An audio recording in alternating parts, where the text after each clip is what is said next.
Going on, guys? Blended Tech here. I'm super happy to make a video. I haven't made one in a little while, and I'm super sorry because of that. I'm gonna upload a video tomorrow, I believe, on how to clean your AirPods. But in today's video, we're gonna be looking at AirPods and are they worth it in 2020.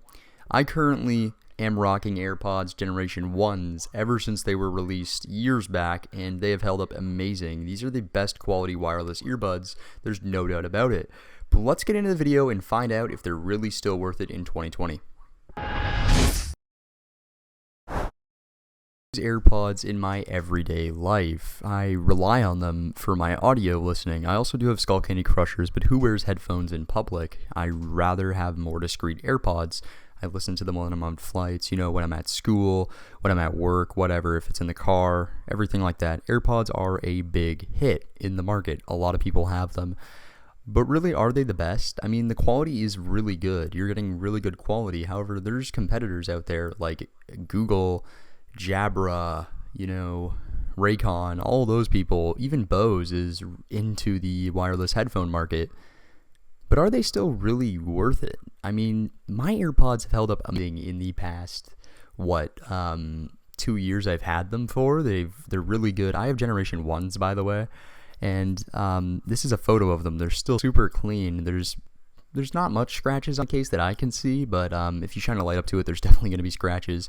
I've dropped my AirPods a little bit, not much, but I have definitely dropped my AirPods over the past few years I've owned them, and they're still perfectly fine. There's an audio issue in the right earbud, but you can fix that. If you want me to make a video on how you can fix that, I'll leave a link and also make a video. Just comment down below. So let's get into the actual specs of the earbud. So the AirPod themselves are really good. You get touch gestures with them. We're able to just tap to pause music, double tap on the side of them. There's no buttons, so that could be an issue for some people, but honestly, I find the tap gestures much better than buttons. The case itself is really good. It uses magnets, so even if you open the case, the AirPods won't fall out automatically like some cheaper versions. The case is not very dirty. It does get a lot of microscopic dirt and grime in the crevices on the hinge and stuff like that, and that can affect the life of your AirPods. So as long as you're cleaning your AirPods every so often, they're going to last pretty much forever. They're amazing quality, and you can definitely feel that when you touch it. The box is like any Apple unboxing experience. It feels amazing when you're unboxing the AirPods. It's honestly just a great unboxing experience all around. This is why I really recommend AirPods to everyone. And honestly, they're really easy to use. They're not hard to set up. You can set them up within seconds, basically. Right as they're out of the box, you just connect them to your phone. You can even connect them to your Apple Watch if you want. If you don't have your phone on you, just connect them straight to your Apple Watch and listen to music that's downloaded on your watch. You're not going to be able to download all your music or podcasts to your watch, but you're going to be able to intuitively and easily connect to your watch as well. There's downsides to this though. It is a little bit laggier, and you might get a little bit of drops in sound and stuff like that, but it's not, significant. So the Apple Watch definitely does work.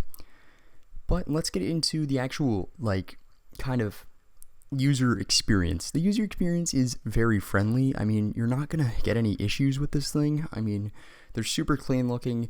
They don't fit in everyone's ear. That's one of the main user issues, is that they don't fit in everyone's ear. And you have to buy the wireless charging case separately if you don't have version 2s with wireless charging case. You're going to just have to buy them separately, which definitely sucks. So you're going to have to use a cable, but honestly, the cable is much better than wireless charging in my opinion. Anyways, but that's up to you to decide if you want to go ahead and buy the wireless charging case for the extra money. As you can see, there's definitely a little bit of scratches here on my AirPods. In conclusion, I recommend AirPods for those people in the Apple ecosystem already with an Apple phone, as you do get that chip which allows you to seamlessly connect with your Apple device. If you're on Android, it won't work, and that's why I recommend to get Android alternatives like Raycons and Jabras. Thank you guys so much for watching this video. It means so much to me, the recent support we've been getting here on the Blended Tech channel, and it's just astonishing. 7 subscribers already and over 150 views. That's insane. Thank you guys so much. I can't express it enough. But if you guys could like the video and just subscribe with post notifications turned on so that way you never miss a future video. Thanks guys, have a great day.